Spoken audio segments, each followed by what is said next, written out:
Zoezi la usajili wa wapiga kura limeng'oa nanga rasmi hii leo kote nchini. Katika kituo cha usajili Chuo Kikuu cha Kenyatta, idadi ya wanaojisajili kama wapiga kura imeonekana kuwa chache. Hata hivyo, kulingana na wasimamizi, matarajio ya kuongezeka yapo kwa watakaojisajili kadri siku zinavyoendelea. Kila station iko na target yake. For us pia tuko na target yetu, lakini as you can see, kwa ofisi ndani what is taking place pale ni kubadilishiwa, wale ambao wanataka kubadilishiwa from maybe one ward to another, ama unataka kutoa kura yako kutoka place nyingine ama nyingine. Tuko na ile namba ambayo tuna target, tuko na target yetu. Na target yetu so far ni around 40 something thousand. Baadhi ya waliojitokeza wanasema kuwa ndio mara yao ya kwanza kujisajili kama wapiga kura na wananuia kutumia kura hiyo kuchangia katika kuhakikisha uongozi bora ifikapo uchaguzi mkuu wa mwaka 2027. Napanga kutumia kura yangu kuchagua president mzuri mwenye atatusaidia as a country.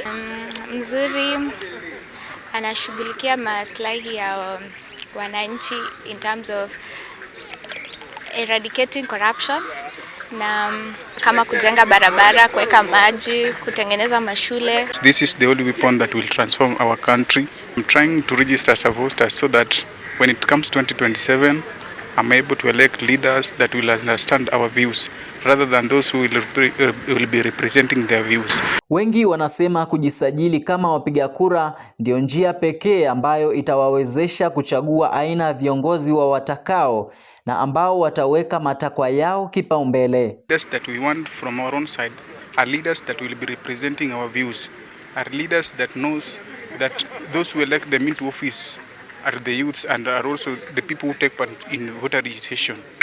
I want somebody that is honest, accountable, not corrupt. Yeah.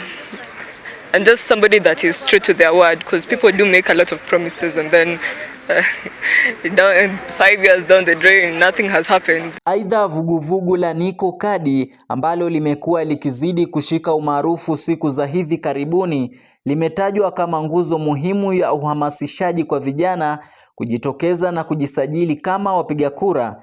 Katika kaunti ya Kirinyaga, vijana wanasema kuwa wakati umefika kwa vijana kujiandikisha kama wapiga kura ili waweze kushiriki kikamilifu katika kufanya maamuzi sahihi kuelekea uchaguzi wa mwaka 2027.